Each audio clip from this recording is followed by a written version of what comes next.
Hello everyone. Today I will tell you about mysterious legends in the mountains of Japan. If you like it, please subscribe to us to bring you more exciting stories. The mountains and forests of Japan are home to legends and lore, and gods and demons. They are spiritual places, and there is a great deal of respect from the natives given to the spirits of the wilderness.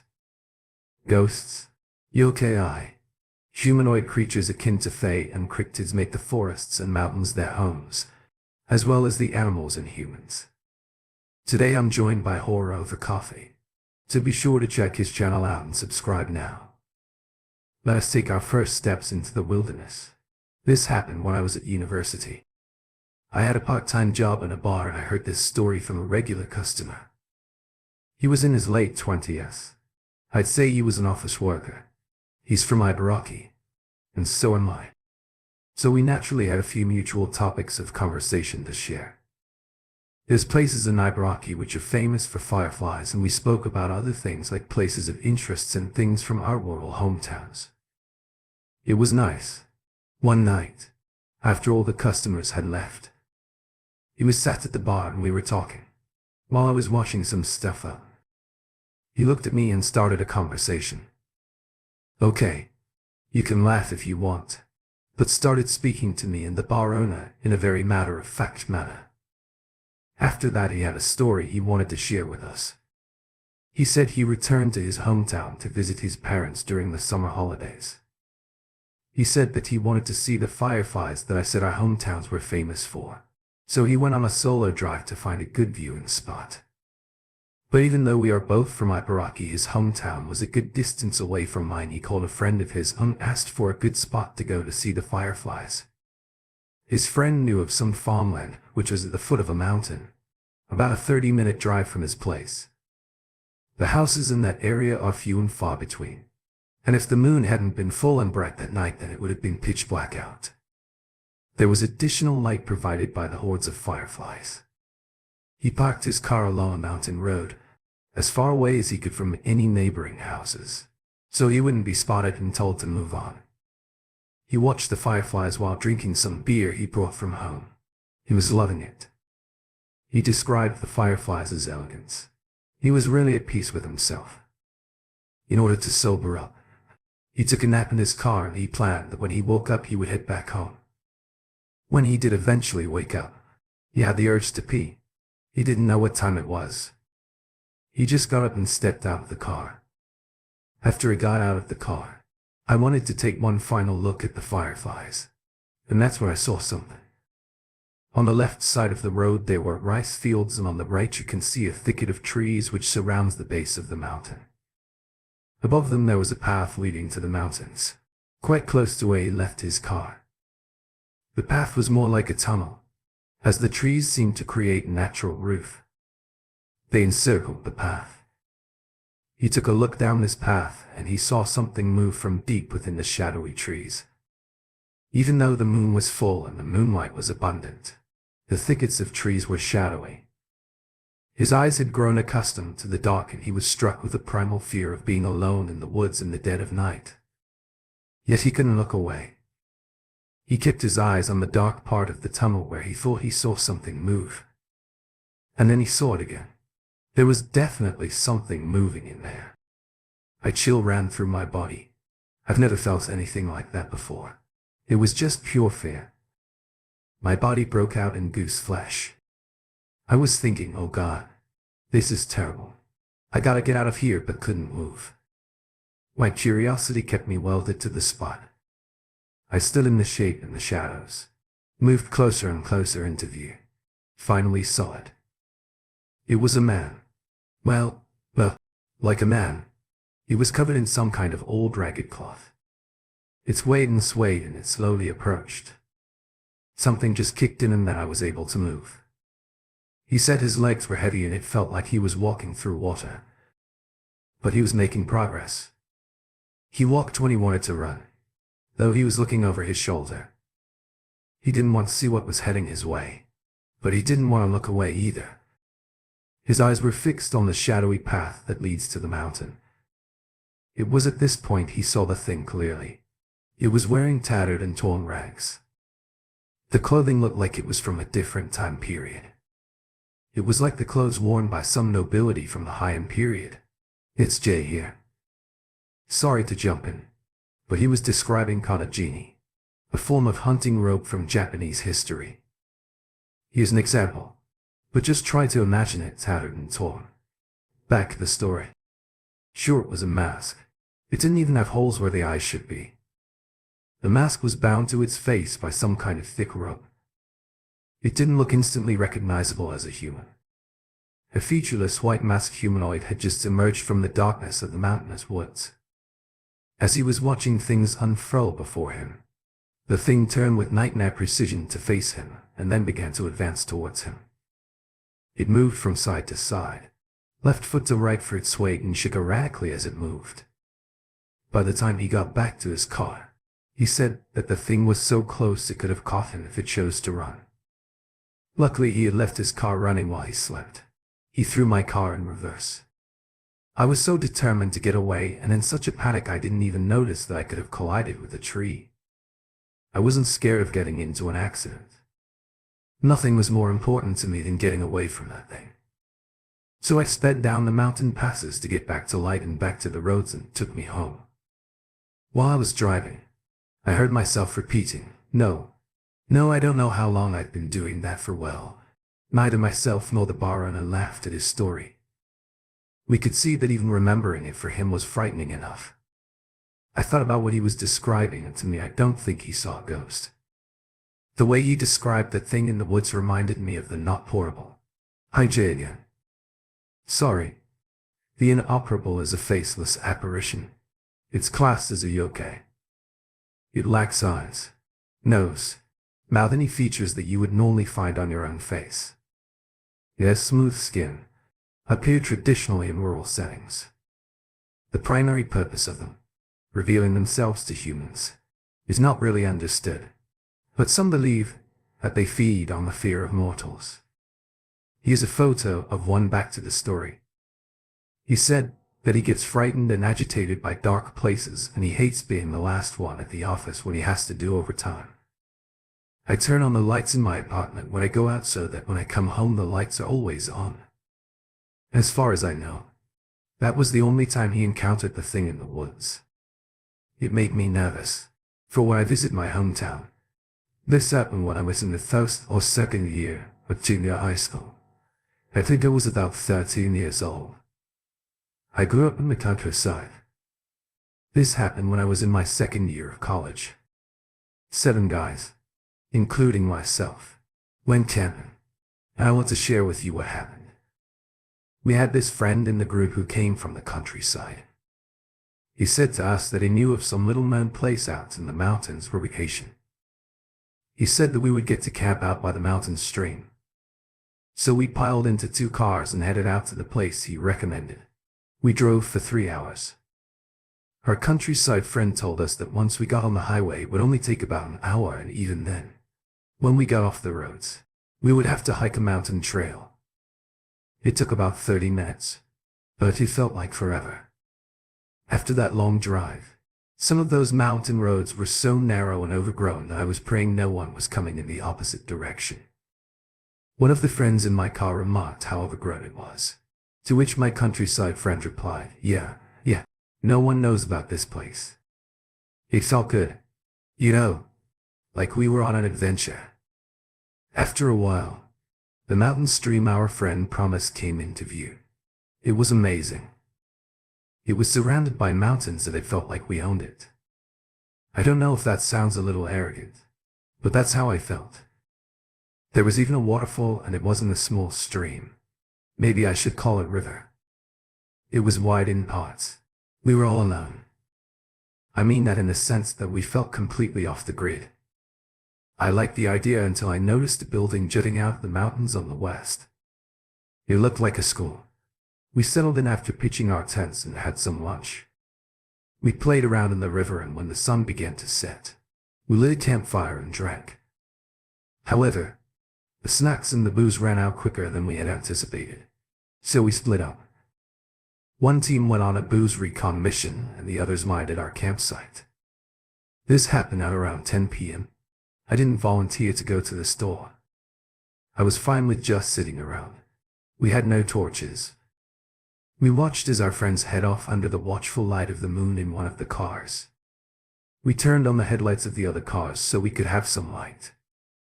The stars were beautiful and the night was filled with the chirp of the insects and the steady flow of the mountain stream. One of my pals broke the silence and said, "What's that?" I looked in the direction he was facing. He looked at the school and I saw that there was some kind of light coming from over there. It looked to me like someone was walking around with a flashlight. We spoke among ourselves. Someone said that they thought that there were some people out there doing some urban exploration. Someone else said that they only saw one flashlight, so they doubted it for the briefest of moments. They felt like the flashlight landed on us. We weren't far away enough to not be seen. Then the light went out. I figured that it was probably just a security guard or a janitor, but my countryside friends said that the school was closed. We were all in high spirits, but now our enthusiasm was drifting away. We all fell silent. It was already past midnight and our friends hadn't come back from the store yet. So to others from our group said that they would go and search for them in the other car without the headlights. We could only rely on the campfire for light. My friend and I were the only ones left at the campsite, and after a few moments he turned to me and asked, "Sorry, bud, can I go to sleep before you? I am so tired." Man, he didn't wait for my reply. He just went into one of the tents nearby and settled down for the night. It sounded like he fell asleep. Almost instantly I was alone. I watched the campfire. It was getting pretty creepy out there in the middle of nowhere. Our gang of 7. Now down 2. Just one me. After a few minutes I noticed something. I saw a light coming from the direction where we had entered in our cars. I didn't see headlights. This happened when I was in the first or second year of junior high school. I think I was about 13 years old. I grew up in the countryside. The light looked like it was about 1 meter away. I realized that it was coming from the woodland trail. It looked like it could be a flashlight. I started to get a little worried. I kicked dirt over the fire and then climbed into the closest tent. Unfortunately, it wasn't the one my friend went to sleep in. I put a sleeping bag around me. I had a bad feeling about whatever was approaching, but I kept my eyes on that light. I hoped that it wouldn't notice our campsite. I could see it move as if it was handheld. I started to wonder if it was the janitor or the urban explorer we saw earlier at the school. I wondered why the hell someone would be out here in the middle of the mountainous forest at this time of night. I piled up some bags around me to create a little barrier, and then I stayed as still as I possibly could. I was sure whoever was out there wouldn't approach a tent that was zipped up. Surely they'd realize that someone was asleep or camping. I was wrong. I heard footsteps approach the front of the tent, followed by a chilling sound of someone unzipping the tent door. Then an old raspy voice spoke, "You're not here either." I had goosebumps. I realized that it wasn't some janitor from the school. The voice belonged to an old woman. The old woman left my tent, then approached the tent that my friend was sleeping in. I didn't dare open my eyes, but I could hear her muttering something as she passed by. I knew that I wouldn't be able to catch a wink of sleep that night, after this mysterious old woman decided to visit our tents. I lay there with sweat amassing my brow, listening to the distant flow of the stream and the steady chirp of the night. Insects sprang for morning, praying for light. It was a long night, but when the first rays of morning light illuminated my tent, I got up and went to see if my friend was all right. Thankfully, there was no one out there. I looked in the tent and saw that he was sleeping. I decided not to wake him. Neither of my friend's cars came back that night. I started to get very worried for them, but after about 10 minutes I saw them both return to our campsite. I asked them what happened, and they said that the first car got a puncture and the second car, which went to look for them, got lost on the mountain roads. I told them all what happened last night and no one believed me. We were set to camp out again that night and they all thought I was just trying to scare them. I didn't want to stay there for another night, but I had no choice. I didn't drive out there. I got a ride and it wasn't like I could just walk back home by myself. I reluctantly spent another night out there. It was an uneventful night, and the following morning we all piled into the cars and headed back home. I purposely sat next to my friend who went to sleep early night. The old lady came to our campsite. He hadn't mentioned anything about it, and I wanted to know if he slept through it or if he didn't want to tell the others because they hadn't believed me. I said to him something like, "Did you hear what I said happened on the first night? I bet you're glad you went to sleep early." "I wasn't asleep," he replied. He said that, like me, he decided to stay as silent as possible. He said that the old woman actually went inside his tent, grabbed him and shook him. He opened his eyes a little and saw that he wasn't dreaming, and terror gripped him. He saw the old woman looming over him and attempted to shake him awake. He was so scared, but he said that he couldn't do much else but pretend to be asleep. She was mumbling the whole time. He said he couldn't make out many words, but he said he will always remember one sentence. The old woman said, "I don't know where my children have gone. Many years have passed since the summer, but I wonder if she's still out there, even though I don't know of her." Intentions were either good or bad. I somehow feel for the old lady. That poor woman sounded as if she had been out in the woods for a while. I always think about that night whenever summer rolls around. This happened when I was about 10 years old. During summer vacation, I went to a nearby mountain to look for books. I say mountain, but it was more like a huge forest. Once you're in the forest and you're walking around, before you know it, you'll find yourself climbing the mountain. It was really cool.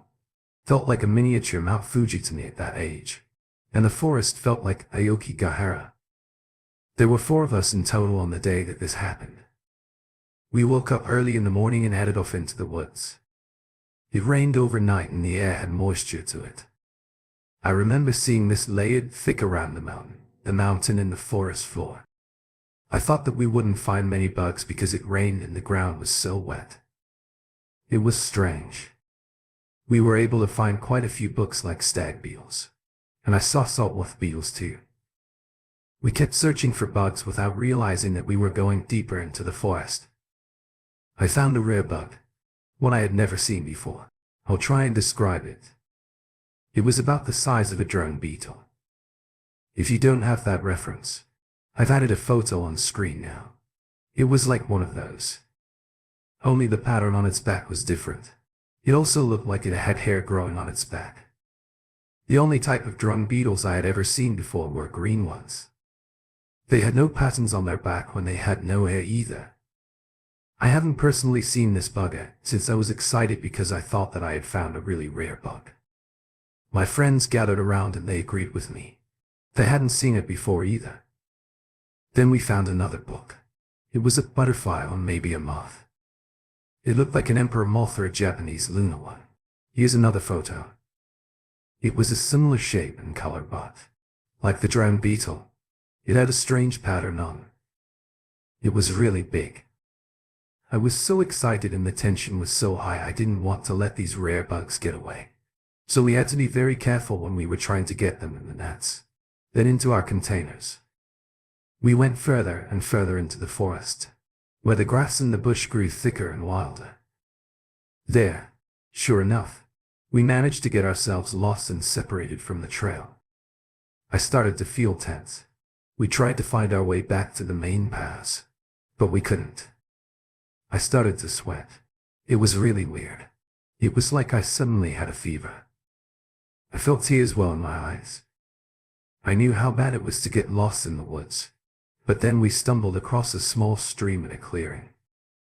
I don't know, but I think I saw some plants growing out there, maybe wasabi. Seeing this stream was brilliant, because I remembered seeing several streams leading out the forest at the bottom of the mountain. All we had to do was just follow the stream and then we would make it back home. I felt so relieved. So we started walking alongside the stream, and after a few moments, an old man seemingly appeared out of nowhere ahead of us. He must have been behind a tree or something. We were all in tears. We thought that we had found someone who could help us get out of the forest. I asked the old man, if we follow this river, we can get back to town. Right. Yeah. You're right there. What are you boys doing out here? They're looking for bucks. He noticed our little collection cages and our nets. I said that we were bug hunting and that's how we managed to get ourselves lost. He stepped towards us and he grabbed my friends and said, "Cage, you found some kind of rare or weird insects today." This happened when I was in the first or second year of junior high school. I think I was about 13 years old.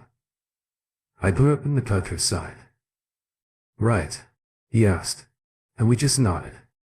He was starting to scare me. He looked at the moth and the beetle with the strange patterns on their back, and he looked back at us with concern on his face. "You boys shouldn't be taking these bugs. You need to give them back to the mountain gods." We agreed. We didn't really have a choice. We had to release those bugs. There was a strange atmosphere between us. It was creepy and awkward. I broke the sands and I said, "I'm sorry. We'll go now." I turned to head off and I felt his hand land on my shoulder. He gripped my shoulder and said, "If you go that way, never make it out of the forest. You'll never see your home again. But if you go that way, you'll be out of here before you know it." He pointed towards some bushes. I thought that's the way we originally came from. We told him that was the direction we came in, and that's how we got lost. He ignored us. He kept pushing and pointing in that direction. "You'll be fine. Just go in that way. Hurry up." We reluctantly agreed with him. We went back the way we came. We just really wanted to get out of the woods. I guess we all had something to say. We wanted to talk about what the hell was going on, but we had to keep going before any discussions began. In less than 5 minutes we had passed through the thick bushes and we were back near the start of the trail. The fog had lifted and the sun was out. I was really upset that we had to release those rare bugs, but I gradually got used to the idea that we shouldn't have taken them in the first place.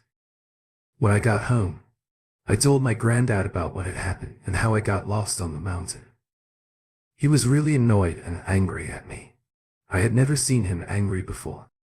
He was always kind and gentle. He loved his grandchildren. When I said that we were saved by some old man by the stream, he said, I could have been the spirit of the mountains too. You know." He told me he had heard many stories from when he was my age about people entering the mountains when there was mist in the air. He spoke of stories where people encountered strange and unusual creatures like my bugs. At that age all I could think of was, I was bewitched by something. But sometimes I think about what happened in different ways. Was the old man of spirit? Was the streams and the books conjured up by some omnipresent force that lives out there in the mountains? I don't know if it is all true. I'm just happy I didn't run into something bigger than bugs. I imagine some humanoid or some kind of hybrid bear thing would have been terrifying. I'm still friends with one of the guys that went bug hunting with that day. Back then we called those things the mountain gods. I mentioned it from time to time. I never really got back into bug hunting after that day, but the experience stayed with me. I like to pretend that when I see a bug, I don't take notice of it and look for the same markings. I saw that day as a kid, but I always do. I can't help myself. Fortunately, I haven't seen those rare bugs since that day. Did you ever have a secret base or hideout? As a kid, I think lots of kids used to build bases. I found mine in the mountains. It was an abandoned cabin. This experience takes place when I was in my 4th year of elementary school. I used to hang out with 2 kids from class, and it was when I was out with them that I discovered the cabin. We would always go out and play in the mountains. When we opened the door, we saw cobwebs everywhere. It felt as if we had just entered a dungeon or something from a video game. We quickly realized that in the past, someone must have lived there, because there was furniture still there. Most of the furniture was busted up and unusable, but we were thrilled with our new discovery. It felt like it was ours, our new secret base. From that day onward, we spent most of our time after school at our new base. I took an old chair from my place up there and we would bring comics and snacks. It was awesome. We wanted to keep the secret base just for ourselves. We decided that no one else from our school or outside of the school was allowed in. So we pulled our money together and bought a padlock in the latch. We installed it on the outside of the door and locked it whenever we left. We also installed a sliding bolt lock on the inside so we could keep people out when we were in there. Each day at class we would decide who would be the first person to get there, and that person would become the key holder for the day. Whoever came to the hut that would have to use a secret signal, a specific kind of knock to gain entrance. The secret knock was pretty simple. I still remember it, and it goes like this: to knock, pause. One knock, pause, and the final 3 knocks. So one day, one of the 2 friends and I headed out to the secret base. While we waited for our 3rd friend to come along, he was held up with some after-school activity. That day, after a while, my friend and I in the cabin heard a knock at the door. We both thought that it was our friend. I raced over to the door to unlock it and let him in. But my other friend grabbed my arm and whispered, "That's not the secret knock." A voice on the other side of the door, which kind of sounded like our friend, then said, "Hey guys, it's me, open the door." This was followed by 3 short knocks. It was really weird because it was our friend who was running late's idea to create a secret knock, and now he wasn't using it. I said to my other friend that it must be our friend out there, and that he's just forgotten the knock. But then he reminded me that we had all promised to never open the door until we heard the secret knock. We were bound by our oath to keep that door shut, and we took it very seriously. Another quick 3 knocks came at the cabin door. We stood there in silent defiance. More knocking followed. It wasn't the signal, so the door remained unlocked. The voice from behind the door, which sounded a little like my friend, began to get angry open. It ordered in a stern voice. We stayed silent. "Why won't you open it for me?" the voice hissed. I don't know how many times. I almost went over there and opened it. I was really wrestling with the idea in my head. Something deep down always persuaded me to keep my distance until I heard the correct secret knock felt wrong. There was now a hammering at the door. The voice sounded less and less like my friend, and when it shouted in a booming voice its orders for us to open the door, it sounded nothing like him. We looked at one another in the dusty old cabin with eyes that pleaded for this to be over. Suddenly the knocking stopped and there was nothing out there, but the silence of the mountainous woods. My anxiety faded. We waited a few moments and then we unlocked the door and looked out there. There was no one there. We left our secret base and then headed to our friend's house. When we got there, we saw his mom in the garden and we asked where he was. She said that he was ill. She had to rush to school because he was running a very high fever, and by the time she got there she was told he was already in an ambulance heading for the hospital. That made us feel really weird. On one hand, of course, we were worried about our friend, but on the other we realized it couldn't have possibly been him at the cabin door. After he left his house, we spoke about what happened to the cabin. We both considered ourselves very lucky that we didn't open the cabin door. My friend suggested that we probably shouldn't go back there again. I reluctantly agreed. We then went our separate ways and headed home. When I got home, the sun was still up and shining. My mom wasn't home from work yet. I dropped my school bag in the lounge and grabbed a drink from the refrigerator. I was feeling pretty tired. I laid on the sofa for a while and shut my eyes. I must have had my eyes closed for all of about 10 seconds when I heard a noise. There was a knock at the door. Our home is an intercom system, a little bit like the Ring doorbells that are popular these days. If someone pressed the doorbell, then you'd see who was out there on a little monitor inside the house. So I was wondering why someone hadn't pressed the bell, but I know that some people don't always press it. I got up and headed for the door, and then I stopped in my tracks. Something dawned on me. I recognized that knock. It went like this: a knock, pause. One knock, pause, and the final 3 knocks. That was our secret knock. My head was spinning. I heard the same knock again. This was no coincidence. I could see through the frosted glass. but whatever was out there was bigger than my friends. There was a dark hulking shadow looming in front of the door, like whatever was trying to get into our secret base had followed me home. The begging at the door got louder and louder. I didn't know what to do. I called my friend, the one who was with me in the cabin, and after a few rings he answered the phone. I said, "Hey, you won't believe this," and he said the following. What he said? What to the exact rhythm of the secret knock. I wasn't shocked. Silence. And then another voice spoke through the phone and it said 3 chilling words: "Open the door." That's all I can remember. I woke up and I was lying on the sofa. I wondered if it was just a dream, but I saw the phone lying on the floor. It was a corded phone. I went over and picked it up. There was no dial tone, only silence. I quickly put it back in his cradle and backed away from it the next day at school. My friend said that he had heard a knocking at the door which sounded like our secret knock. I wonder if something from the mountains followed us. Maybe something happened and whatever it is still lives out there in the mountains. I heard stories of afflicted families being sent away to live in the mountains to prevent the spread of disease in the town. When I was a child, I would often go on hikes and camping trips. My parents were a big fan of the wilderness and they loved trips to the mountains. This happened on one of those trips. It was still morning when we reached the mountain and the whole area was covered in a thick fog. I could barely see in front of my face. The mountain was dense with trees and bush. It was very intimidating at their age and also alluring. That's how I got lost that morning. I didn't listen to my parents' advice and their instructions. I strayed from the path. It's a miracle that I'm even here today, and I want to tell you about that miracle. I don't know how many hours I was lost for, but I remember seeing the sun way above my head and thinking that I had missed lunch. I was very tired, hungry and frightened. I had no idea where I was and, no matter which way I turned, I couldn't see anything but the fog and the trees. I sat down and I was on the verge of tears. I was defeated and terrified.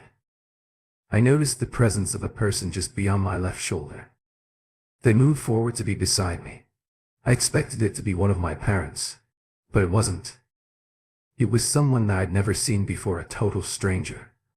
They looked strange. They were dressed in animal furs and they had a hat made out of straw. It was really weird.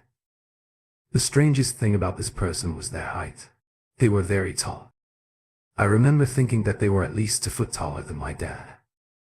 They must have been close to 8 foot tall, spoke with an accent so thick I could barely make out a syllable. It was very unnerving. He repeated the words again and again until I caught the gist of what he was saying. "You lost." All I could do was slowly nod my head. In agreement, I stood up and he started walking away. I followed as I thought that's what he expected me to do. Honestly, it was like walking with a giant. This guy was an absolute monster. I know it might be easy to think that because I was young and everything seemed bigger back then, but honestly that wasn't the case. We walked a few more moments and I began to notice things that seemed familiar. I then heard voices, familiar voices. I could hear my parents shouting my name, searching for me. At this point, I ran to the direction of their voices with tears welling in my eyes. I looked back towards the man who had led me to them, but he was already gone. I was alone again, but I knew that my parents were only a few more meters away, and they found me right away. I forgot about this experience until I went to the mountains again. I asked my parents about it a few years later, and it seems like my story differs from their understanding of the incident. They said that I literally stumbled out of a bush into their path, and once they had hugged me and we had composed ourselves, they asked me about where I had been, and that's when I said something odd. Apparently I told them that the tall old man with one eye brought me back to them. I have no memory of telling them that there's a good reason for that. I can't remember the face of the man who found me in those woods. It feels as if it's been deleted from my memories.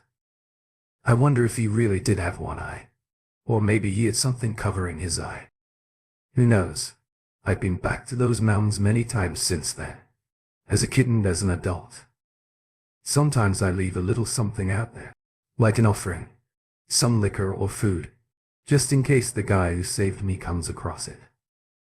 I know that seems dumb, but I never got to thank him, and with all the missing person cases that I read about, I think that I'm incredibly fortunate to be here today. I'll never forget being lost in the woods, but I hope one day I'll remember what that man's face looked like. It's the strangest thing for an